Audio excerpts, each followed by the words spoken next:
All right. There we go. Good afternoon, good morning, good evening, wherever you are on planet Earth today. My name is Matthew Hegum. I am one of the co-founders of the Accounting Alchemy Network, a grassroots movement empowering accounting professionals to transform the world. I'm really excited today to be here with Donnie Shimamoto, who's the founder of the Center for Accounting Transformation. Today's conversation is actually a spotlight conversation on the work that the center is doing, because the center is a great example for us within the profession to look at as a role model. And we'll get to that in a bit. But for those of you who are new to the Accounting Alchemy Network, please remember to check us out online at accountingalchemy.net. We have a lot of awesome programming going on every month. Please make sure to sign up to our newsletter. You'll stay informed that way. We've got lyceums, which are kind of like webinars, spotlights like this, where we put the attention on people in the profession who are actually doing the work that we're talking about doing, as well as community gatherings, educational workshops, et cetera, et cetera. And of course, a great community. We also have some really awesome content flowing through both LinkedIn and our Facebook group. So go to our website, sign up for our newsletter, and stay tuned for our next event. But today we're going to actually talk to Donnie and learn a little bit more about the Center for Accounting Transformation. And I have to say, just full disclosure, I also, as of a month ago, began working for the center. I am the mission advocacy architect for the center, and I'm really honored to be a part of that team. It's been really awesome getting to know sort of the behind the scenes of what happens at the center, and to understand really how this organization is coming to life. And I have to say, I know, Donnie, you and I, we talked about you forming the center at the very beginning. So I'm going to pass the ball to you. If you could introduce the center, talk a little bit about how the center came to life, and then we'll dig into our topic today. Over to you, Donnie. Sure, thank you. And I am actually honored that you came and joined the team. It's exciting to be able to work with so many friends on this initiative, and to have this shared mission. So the center came into being, I think it's 3.5, maybe it's even 4 years at this point. Ago, and actually no, it's 3 years ago. 3 years ago, but the idea really came even before that. So the impetus of the center really is that there's all these thought leaders out here that have been telling us, you need to do this, you need to do that, we need to change this, but no one's actually been telling people how. And especially in the small and mid-size organization, whether that is a small business or whether that is a small firm or a mid-sized firm, especially in that level, there's tons of consultants working with like the top 100, but who's really looking at what's happening in the smaller entities? And so that's where we said that's where our passion is, that's where we want to have impact. And that's how we started. And we started first with kind of doing your traditional CPE and education. And of course, we were like, wait a minute, why are we doing what everybody else is doing? And so really over the course of the last few years, we found that our niche is really in research.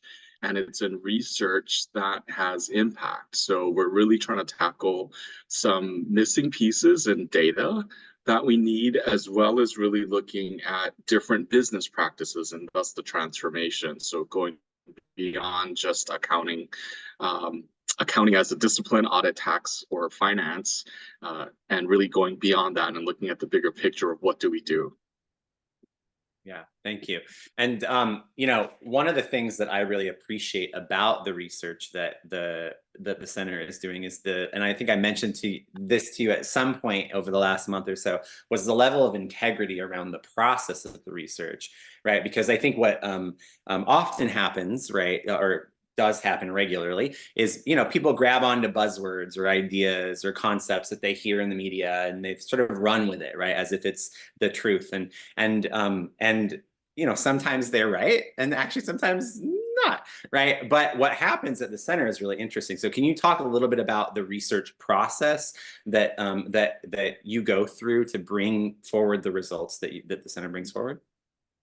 Sure. So first, the question is really, so like, what's the issue?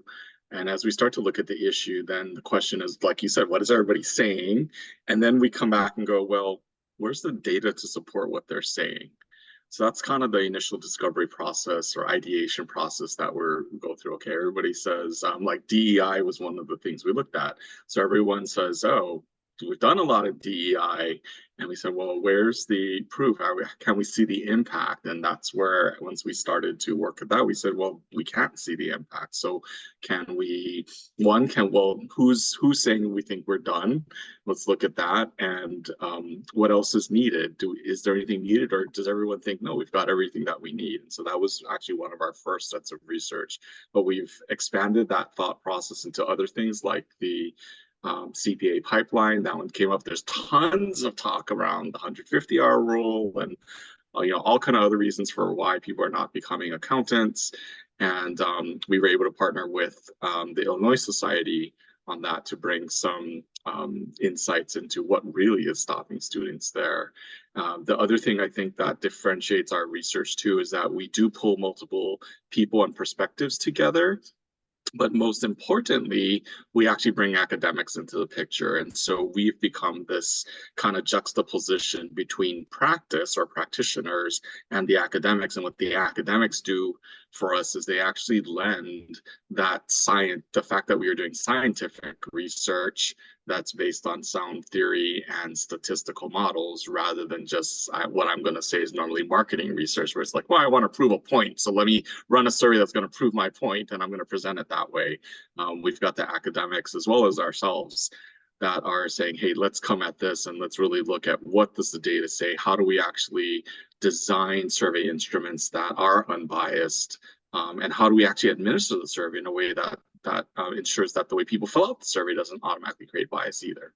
Yeah, awesome. Thank you. So for those of you who are interested, you can go to improvetheworld.net. You got one of the coolest domains, Donnie. I don't know how you got that one, but it's a great domain. Go to improvetheworld.net and you can learn more about the work that the center is doing, understand a little bit more about the research.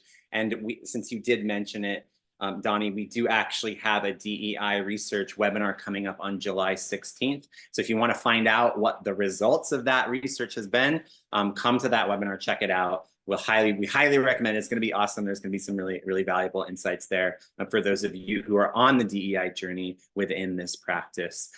So let's move to the topic du jour, right? So one of the things that happened at the center the other day, I think it was like 3 weeks, I don't know how, it was a month ago or so.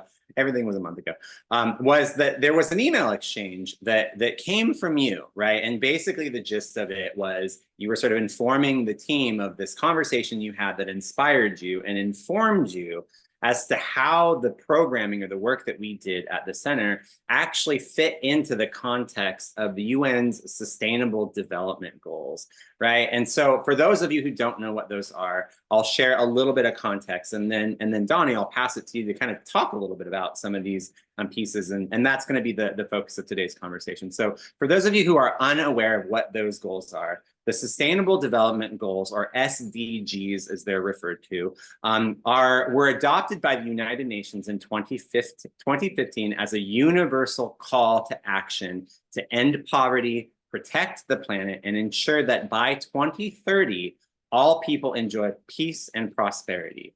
These 17 SDGs are integrated, and there's an understanding that if you make an improvement in one area, it has an impact and a positive effect in another area. So they're interconnected in how they function, right? And ultimately, the goal is to move towards a balanced social, economic, and environmental ecosystem, right? And so those 17 areas include no poverty, zero hunger, good health and well-being, quality education, gender equality, clean water and sanitation, affordable and clean energy, decent work and economic growth, industry, innovation and infrastructure, reduced inequalities, I'm almost done, sustainable cities and communities, responsible consumption and production, climate action, life below water, life on land, peace, justice, and strong institutions, and partnerships for the goals, right? So basically, the mission of this work is to ultimately is to help minorities to improve their lives through living out these,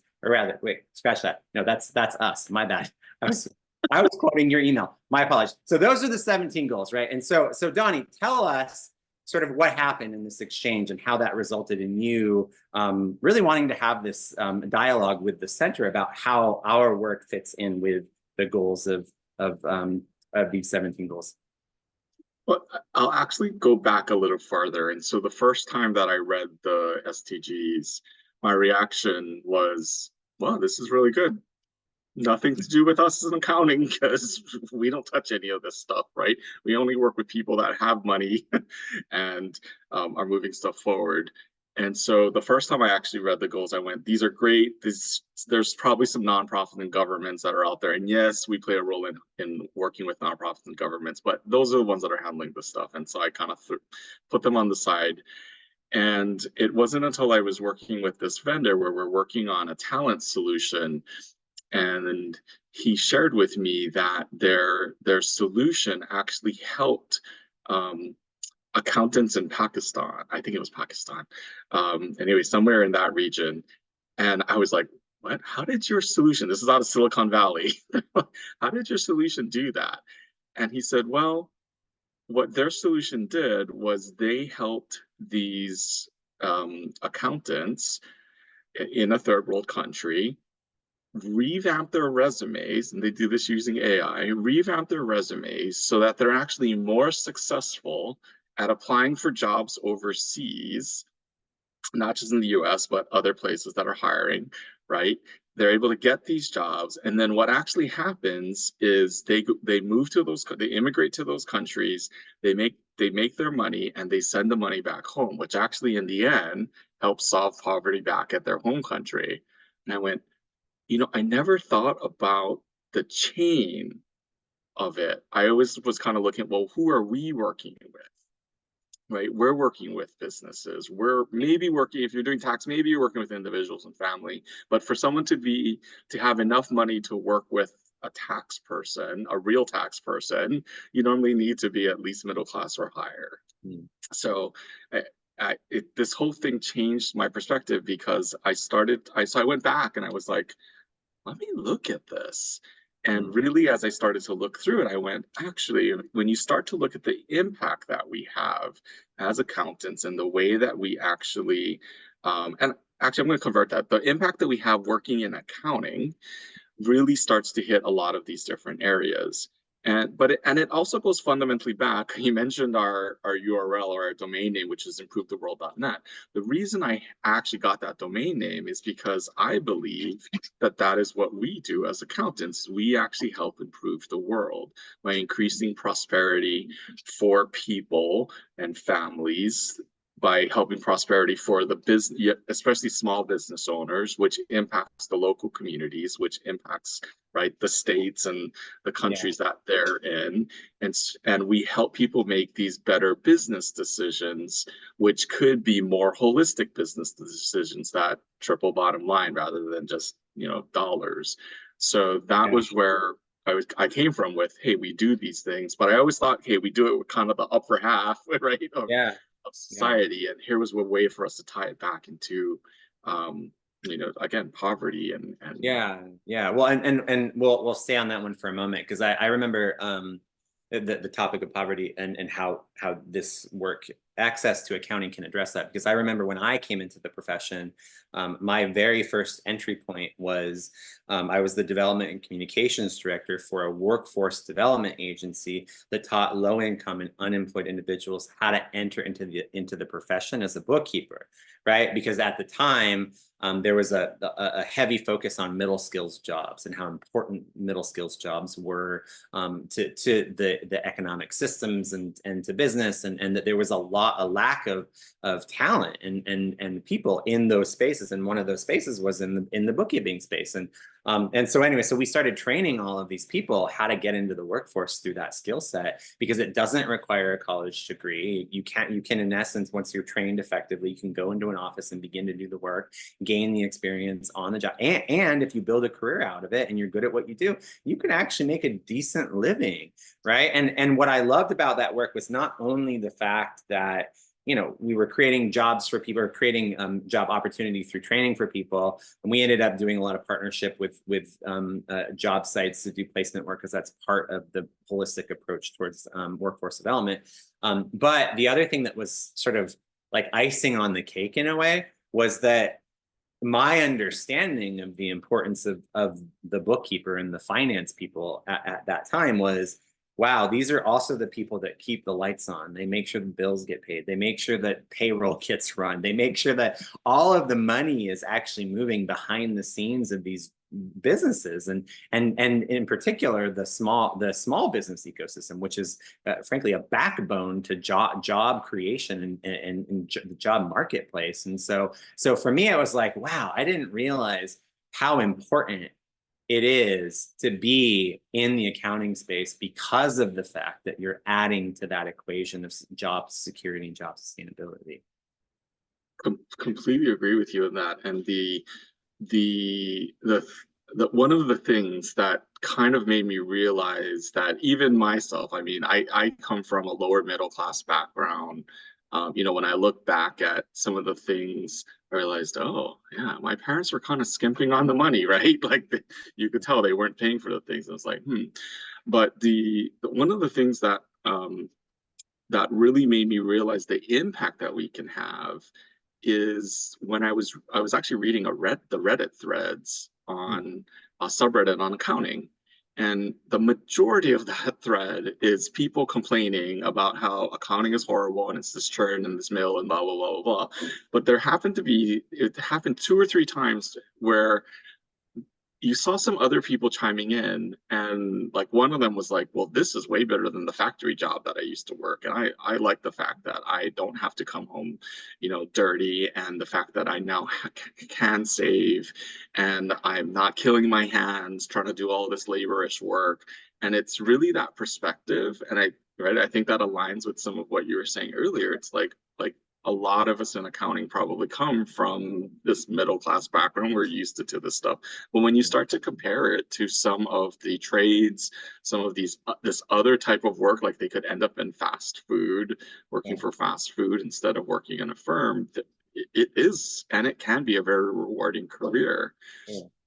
Yeah, well, and I guess my final point on this, and then I'd like to move to the next one, is and just to be clear about this, is just that the financial acumen, right, that is gained through understanding what it means to be in the finances of an organization, right? It's like I know that for myself, as an example, you know, I grew up with a poor family. My mother, you know, and brothers, we lived off of food stamps. We didn't have a lot of financial resources, and it was difficult, right? And we also didn't get taught a lot about money. I mean, if you don't have a lot of money, you don't learn about money, you don't kind of know what to do with it, right? And so then after I graduated from college and kind of went into the quote real world, as they refer to it, you know, I had to learn all the lessons the hard way, right? And so fast forward to that point where I then enter into the accounting profession, and begin to develop this acumen around finances and money and how it works and how you can manage cash flow and budget and do all that kind of stuff.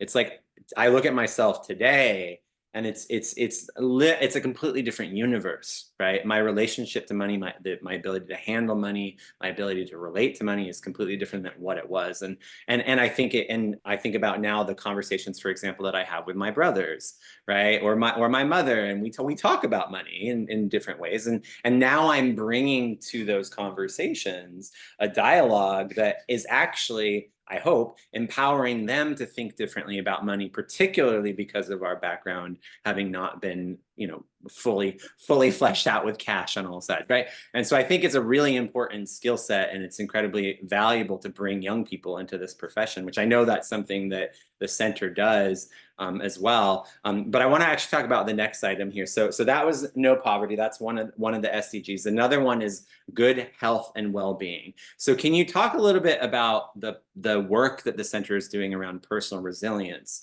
in this category? Sure, and this is of course one of those complaints again everyone has about our profession, is that I'm working all these crazy hours and I'm having to, right, I'm giving up my personal well-being, and I'm burning out, and you know, going through all of these issues. And so this is where uh, at the center we saw this starting to occur during the pandemic, and we were actually encouraged by several others like Rick Telberg and Randy Johnston. That's because I had told them, we're working on some of this stuff. And they're like, you need to do it this year. And I think that was in 2022, I think. So we launched at the beginning of of 23, our personal resilience series, which is really where we engaged with other coaches. We had some people that had gone through like strokes that were sharing their story, and we started really focusing on also trying to destigmatize mental health and the need for mental health. The fact that reaching out for help was a bad thing, and that needs to be a sign of strength instead. So we've actually seen a lot of uptick. I was really pleased to see the number of people that were coming that said, oh my gosh, it's so good to hear somebody talk about this, because I thought I was all alone, or I thought I was the only one. The other things that are happening, I think, as we look at this is, so there's two sides. One is the accounting firm side, and in fact, I just actually moderated a panel at a conference a few weeks ago where we had a partner at a very large firm coming and talking about the importance of of taking care of not just yourself, but of your staff, and allowing your staff to have that physical and mental well-being. On that panel was also an HR person who said, yeah, and these are all the programs that we put into place to ensure that our staff have assistance as as they need them, and that they have a way to reach out for help. And then we actually also had another, I want to call him a department head because he wasn't a partner, but he was the head of the IT at another firm. So these are all different firms that are putting these things in place. And that last guy was talking about, yeah, and it's important for us as the leaders in the firms to model, what this well-being and taking care of ourselves means, which is why even for myself, even in our firm, I put in like the group, the public chat, like, hey, I'm feeling tired today. I need to go take a nap, and maybe I'm gonna check back later. Or sometimes they're like, I'm gonna just call it a day early because I need a mental health break or something. Yeah. So really it's important both for us to model, but to also realize, and this is maybe shifting over into the business and industry side, it's a lot of small businesses. It's the controller is also responsible for HR. And this is where I mentioned that influence that we can have, so we can help make sure that the businesses that we're working with, and actually even if you're providing advice, like CAS advice out to a client, to make sure that they are looking at the whole picture. That, hey, it's not just about setting these policies that make you profitable, it's about setting these policies that also benefit your employees, which the company in the end receives the benefit of because they get more loyal employees. Yeah, for sure. And what I particularly, I mean, first of all, I'll sort of share with you, in my career thus far, I have never experienced such an easy and well-organized onboarding as a team member. Just speaking of HR systems, so kudos to you. But one of the things that I was invited to do very early on was to engage with content around personal resilience, and I know that that's content that we have available for people, and so and I appreciated that it was a topic that was shared with everybody. It's an open dialogue, and I do notice these people sharing like where they're at, and it's nice to be in a culture that supports that. And so I think it's not only awesome that you offer that as training to our industry, but you also practice that internally and in the culture as well. So that's a kudos to the center. So quality education, that's another component of the SDG. So can you share a little bit about how the center's work aligns with this idea of quality education and the impact that that's having on the industry?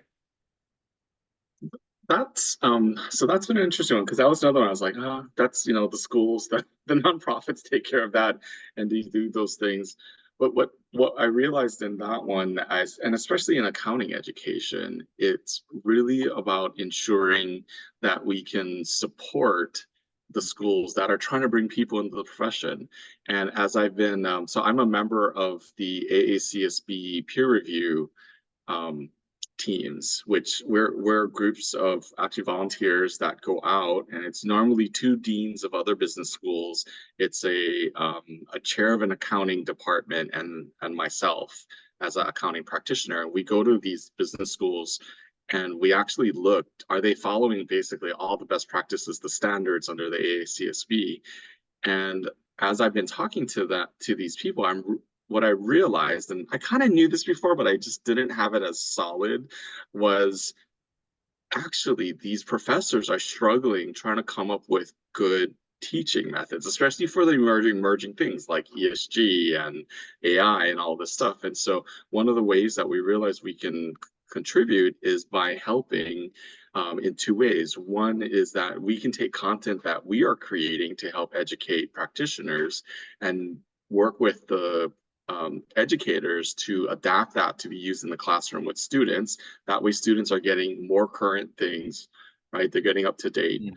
And the other thing that we found was that a lot of them, and this is actually under the AACSB standards, is they need to engage with the community and the profession.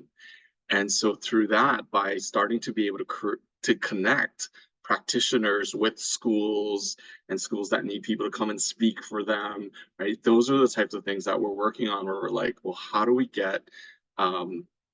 help improve education? And the other thing that's happening, and some of this points back to what you were talking about earlier, is we're finding that accounting education actually has to get pushed down into high school. And there's been this whole STEM focus that's been happening, which has pulled people away from the accounting curriculums. But now we're like, hey, we got to start getting this just basic financial education down into the high schools, maybe even into the middle schools. And those are initiatives that we can support as a profession. The AICPA and some of the big firms are working on those things already. Yeah. Well, and can you say a little bit about the Agents of Transformation? Because I know that that campaign in particular um, leverages a certain style and approach towards attracting younger folks into the profession. Can you talk a little bit about that program? Yeah, I'll just do the short on it is, in line with our name, transformation. We believe that people working in accounting are the agents of transformation, that we are the ones that help the organizations that we serve, whether you're inside the organization or you're an advisor outside of the organization. We're really helping all of these organizations to go through these business transformations. So if you look at the broader mission there, we are trying to get and show students that, hey, if you really want to be somebody that helps a business align to, for example, these SDGs, accounting as a career is a path towards that, because we have the influence and we learn the mechanisms like the proper measurements and how to measure things beyond just dollars, like how do we mention carbon, like those are all things that we do. So yeah, Yeah. that's our agents of transformation. Well, and I bring that up one because it cues us up for our next item, which is equality and gender equality in particular, and that's connected to some of the DEI work. But I bring that up also because one of the things that you actually interviewed me in the one that was released this month, I think 2 days ago or so, and one of the things I say in that video that was a soundbite was something to the likes of both the traditional and the non-traditional pathways are important pathways towards the profession, right? And this idea of access to education and access to resources, right? Frankly, the cost of college, right, can be very preventative for people to enter into the profession. And it goes back to the fact that earlier sentiment around the role of the bookkeeper and not requiring college education for that. And what I really appreciate about what the center is doing is that there's just generally speaking, and more specifically with some of the programming, is that there is this integrity and commitment to quality education for the profession that is about elevating the profession and helping it to move to this better, brighter future, and that education is accessible to people, whether you're at a big four firm or you're running your own shop or you're a bookkeeper or you're a corporate CFO, that there's access to these great resources. So can you say a little bit more about gender equality and the DEI work so we can look at that as an example? Sure, and this one I'm going to tie in all of that, all of the rest of the diversity aspects in there, because one of our mission as part of the center is to create a truly inclusive profession where everyone feels like they can belong. And it's not just about equality, it's really about equity. And it's not just at the start of the career, it's all the way throughout the career. So we're really looking at the entire recruiting through retention and the way that someone can manage their own career as well as the way they're guided through that career. But again, towards that, there's been a whole discussion: are we done with DEI? Do we already have gender equality? In fact, women are already overtaking the number of women are already overtaking the number of men in college enrollments and in accounting enrollments as well. So it's like, is our work done? And we were able, through some of our research, to substantiate that it wasn't. We went back and looked 11 years, and we saw some increase in diversity in the accounting candidates. But when we looked at the most recent numbers, which I think was 2022, for partner level at firms, it's still pretty much half white. So we haven't seen a huge change there. And so whether it's male, female, or any of the demographics, part of what we're now looking at is how do we actually what are the best practices in creating an inclusive workplace? And we're purposely going away from some of this discussion around racial and what now is kind of affirmative action, or what was affirmative action, because we're starting to see where it's actually creating inequities. And in fact, I recently watched a video that I thought was interesting, where it said when you add gender and race together, it actually results in white males are pretty much the only ones being discriminated against. And by the way, when you add gender and race together, white males are only 23%. So now white males are the minority. And why are we not taking care of them? So it was kind of interesting to see that get turned that way, right? And then, yeah, that blew my mind. And I was like, I gotta look at the data on this. And I looked at the data. I'm like, actually, that is kind of interesting. So it's this interesting shift, and a lot of the focus. The other thing I read was this focus on being the victim. And so what it is to call out the minority and focus on the more minority, when instead it's what can we do that really benefits all. That's really some of the things. And so an example of this, things like this, Zoom, that we're on, technologies like this actually level the playing field, for example, for someone that is blind, because they can put the captions on and now they're able to participate, versus before they could not sit in the room with us and participate. It also levels the playing field for someone that maybe has a physical disability and couldn't travel, and now they're sitting at home, right? And they're able to participate. So it was very interesting, where instead of focusing on the problem, we focus on the solutions and look at who are all these minorities that can benefit from this solution. We can really start to truly have an impact.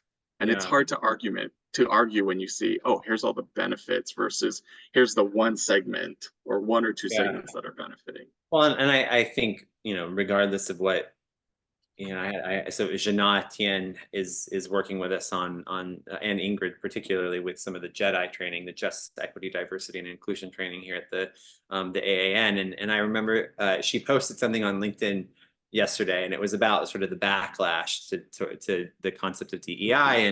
And I kind of shared the sentiment with her in a comment, was like, yeah, regardless of what we call it, the work still needs to be done, right? And it's really about creating humane workplaces where people feel like they can be included and have a sense of belonging in those spaces, and that it's not like a checkbox. It's not something you can be like, oh, hey, we're good, we passed the test, and now we can not do the work anymore, right? But that there's still going to be a lot of work to do, because even though we might do the work in our personal lives or our personal relationships, there's still systemic stuff that will take us generations to address and unpack towards that equity that we're aiming for. And so, so again, reminder for those of you who are watching, we do have the results for that that DEI research being presented on July 16th. So go to improvetheworld.net for more info.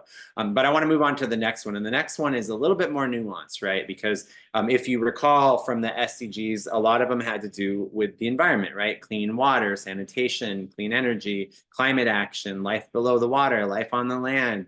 Can you talk a little bit about the work that the center is doing, particularly in supporting the ESG space, because that's really the thing that kind of intersects those parts of the SDGs? Yeah, that's the thing that I thought was interesting. ESG as a whole, environmental social governance reporting as a whole, is such a huge opportunity for the profession. And I think one thing that everyone forgets is that our role as accountants, as auditors, is not to judge the information that we are helping either producing or auditing, but it's to ensure that this information has integrity, that whether it's an investor, a customer, whoever is the user of that information, that they can feel comfortable relying upon that information. And so that's where I think, DEI again has DEI, ESG, like DEI, has become very politicized. And it's because of this left and right kind of fighting and using them in different ways. But when you really come back and look at it, what we should be doing through this is, again, raising information. And for those that do care about certain aspects of it or other aspects of it, whatever aspect they care about it, it's how do I actually achieve that goal? So whether it was clean water, whether it was clean energy, right? Those deal with waste, those deal with carbon emissions. We can count carbon emission, and we can put controls in place to limit waste, or we can measure the amount of waste that we're creating, which also ties into life on below water and life on land, right? How are we impacting these things? What are we seeing? So we may not be involved in the science side of a lot of this, but we can be involved in the measurement of it, the reliability of those measurements. And then there's a lot of money coming out, like green money. Well, I guess money technically is green, money for green projects. That is where we're seeing banks and financial institutions that want to lend money to companies that are trying to use more solar, right? Or we can influence legislation for energy credits. That's one of the things, when I was part of the AICPA Council, a lot of people think, oh, AICPA does lobbying at Congress. They must be lobbying for stuff for accountants. Well, actually, the things that we lobbied for when I was there was tax simplification, which actually reduces the work of tax accountants. We were lobbying for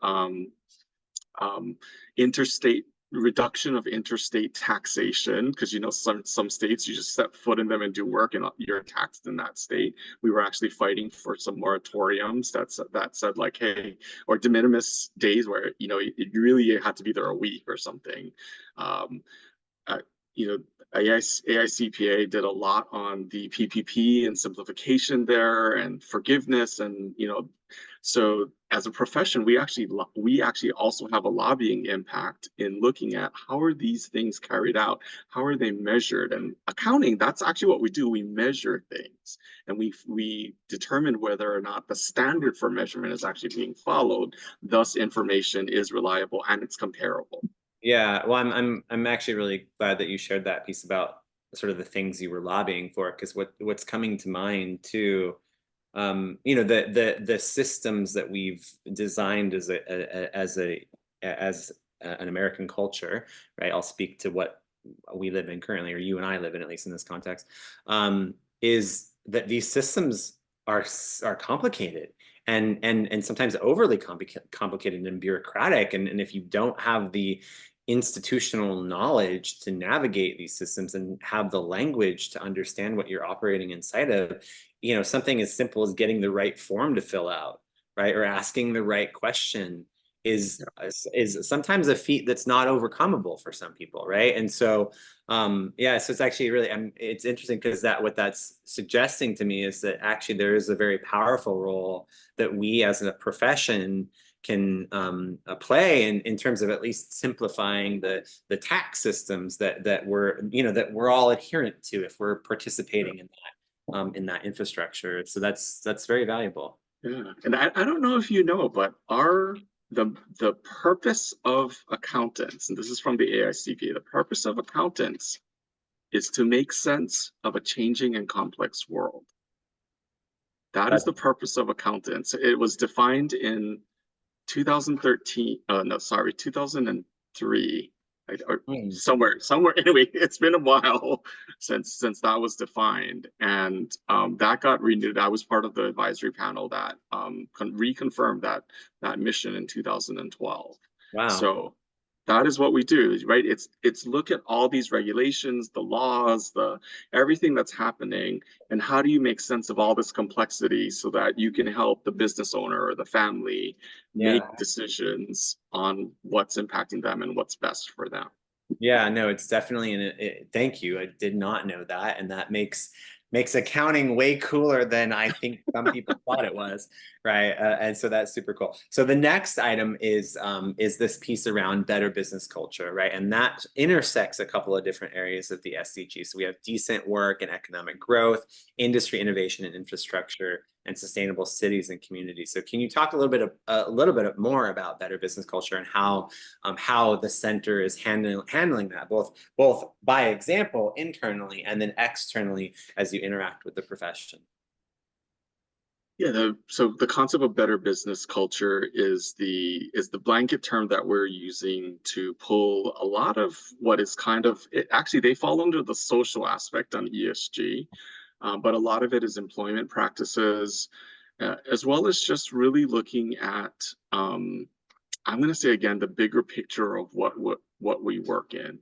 Mm. And so a lot of time, the way I think of it as, us as an accountant, um, for most people, it's themselves, maybe their family, or it's themselves and maybe their team that they're impacting. But as an accountant, especially someone in public accounting, so when you're working with clients, right, we've got ourselves here, and then we've got, well, and actually I'll go, I'm a firm owner, right? So I've got myself here, and then I've got my team, including you here. And then the team serves the clients, which makes that broader here. And the clients all have employees, which makes that broader here. And all of these people are part of the community that they're in. And so when you look at the ripple effect that even one of us can have in the broader picture, that's where I look at we really can improve the world. And we're doing it one person at a time, one influence at a time. So when we look at this concept of better business culture, a lot of what we're able to do is take what have we learned in DEI? What have we learned through ESG? What have we learned in all these other things that we're applying within our profession? And how do we apply that to the clients that we serve, to the employees that are there? And how do we help take this message out on, hey, here's what you need to think about, and in the end, right, take that all the way out into the communities. And when you look also at the other side of the profession, like we've talked about public accounting and kind of industry, which we normally think of as small business, but there's also government accountants, government auditors, and there's the whole nonprofit world as well that's also working on a lot of these communities or this build a better world type of thing. So we really have an impact all around in all different ways. And part of the criticisms of firm culture, as well as really big businesses, is they're all just this machine. And so this is again where I feel as a controller, as a CFO, as an auditor, as someone working with these businesses, we can say, should we really be doing this? Is this really the best practice? And there's research, which is why we work with the researchers, that actually proves that there are better outcomes when you adopt some of these better business practices. So, okay, so we've painted the picture, I think, quite clearly as to how the center's work aligns with these sustainable development goals. And I'm curious now, I have a couple of different questions for you. So first of all, we have people who are in our community who might be working at practices where they are not yet this far down the road, right? That they're trying to find their way towards towards a way of existing in this industry in a form of expression that is practicing these things, right? So what what advice do you have to some of the professionals out there who want to move more towards integrating their work to some of these goals? I think the goals can all be overwhelming. I mean, there's 17 of them, right? And that's where sometimes when you look at that, it's like, oh my gosh. And I'm going to draw the analogy to whether it's financial statements or the tax return, right? You look at the whole thing.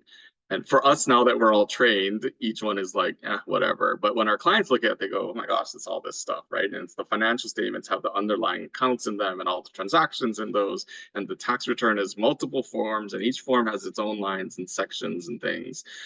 But the way that we work with these things is we work transaction by transaction and form by form or schedule by schedule, right? And then in the end, you end up with the financial statement or you end up with the tax return. And that's kind of the same thing. So my advice to people is like, pick a passion area, right? If you want, go look at the sustainable development goals and don't just look at the words on the front, go actually and read what the definition is, because some of the definitions, they're not quite what you would expect from just seeing the words at the front. When you start to do that, then it's okay, this is something that I'm passionate about. And then it's exactly what I was describing earlier. You kind of have to go a little bit outside of the box. You think, how can I impact that? What can I do? And maybe it's not something that I do, but maybe it's something that my clients do. Or maybe it's a client that works in that area. So I want to work with that client or more clients in that area, because then I'm going to have an impact on that. Like poverty, right? Good is a good one there. If you really want to impact poverty, yeah, you could go out and you could try and do your own work, but maybe you want to work with a bunch of nonprofits that are actually doing work in that area, help them make the better decisions, help them better manage the finances or grants that they're getting, or maybe even help them get some grants. So you know, that's the thing I love about accounting. We can impact so many different areas. Yeah, for sure. Now we have a couple more minutes left today in our conversation, and I guess, you know, one of the things that I'm curious about, Donnie, is, you know, and I recall, again, it was four or 5 years ago when you touched base with me about, you know, about starting this thing called the center, and then we started working on some language, and fast forward, it's a thing. It's operating, it's you know, it's growing, it's evolving, it's got team members, there's research going on. I mean, it's quite impressive how you've gotten to this point. And in the journey of doing this kind of work, right, there's a personal side to it. There's an internal growth and an internal reflection that, at least that's been my experience. So I'm curious, you know, for you, what has been the biggest lesson you've learned in bringing the center to life? Yeah, I guess that's the question. Yeah, what is the thing and maybe what's the transformation for you personally that you had to go through to bring this thing into fruition? I think the biggest thing I learned, which is really touching to me, is there's so many passionate people about this. And I thought maybe I was just this exception out here that was looking at it this way. But the more people we tell the story to, the more people we say, hey, this is what we're trying to do, you see people stepping up and say, I want to help. How can I help? How can I be part of this? That's been the biggest thing. And you know, for me, I'm an introvert. Some people may not believe that, but I actually am an introvert. I also tend to like to do my own thing in that, right? And so that's probably the biggest transformation I've gone through in all of this, is learning how to be a little more of a public figure. How, if with a message, and I used to always think I had to have the money, I need to have charisma, I needed to have the whatever, right? And be that typical extrovert leader. That with the right passion, with the right communication, with the right people around you, I feel like you can accomplish anything. And that's how I feel about our team. Yeah, for sure, for sure. Well, and I guess it just goes back to, you know, the purpose of the Accounting Alchemy Network as well, right? It's, you know, though this community, you know, began as an idea between Ingrid and I when I was visiting her farm in Southern Oregon. It is and was and is and will always ever be never intended just to be the two of us, right? But that's why we started to bring on more people and build the community, and to really focus on empowering other leaders in the space. Because I think what one of the things that I've learned about accountants in particular, I remember going to Appy Camp, I think it was 2 years ago, right? And sitting outside on a lawn, on a lawn, like painting, right, with a bunch of accountants and just having fun, right? And the truth is that you know, we have, I think culturally we have a perception of what an accountant is and what they're supposed to be doing, and the truth is that they're just, I mean, accountants are just people like everybody else, right? And there's so much passion and talent inside of our profession, and creativity inside of our profession, and people who have exquisite knowledge and skill sets that they can bring to the table. And so now, you know, what I love about, for example, the Agents of Transformation work is it's an invitation for people to step forward and say, hey, I want to be a part of helping to improve the world. I want to be a part of helping to transform this profession and create a better future for everyone. And whether you're doing that through as an agent of transformation, or you're doing that through the Accounting Alchemy Network, or you're doing it through both, that there's actually a community of other professionals who want to do the same. And so yeah, it's awesome to discover that, you know. Completely. And actually, that's the other one. You said, you asked earlier, well, what I encourage you to do, come check out what the Accounting Alchemy Network is doing, because this is where I've told you guys, I think you guys are the bleeding edge in a good way, because some of this stuff has not been figured out yet, especially the way it operates for much smaller entities. And that's what you guys are doing, is figuring it out and figuring it out together. Cool. Awesome. All right. So for those of you who are watching, now you know where to go, right? If you want to get involved in this kind of work, we've got some amazing resources. Again, go to our website, accountingalchemy.net. You can also check out improvetheworld.net to understand what the center is doing, track their work, particularly the research that they're doing on DEI. I'm really excited about that webinar. I know we also have a couple of other ones coming up as well. And if you have questions or comments, please leave them below. This video will be on YouTube and in our LinkedIn and Facebook channels. We'd love to continue the conversation. And with that, thank you, Donnie, for your time. I appreciate it. I know our listeners will appreciate it. I'm excited to share this particular video with the community at large. So have a great day, okay? Thank you. Okay. Bye.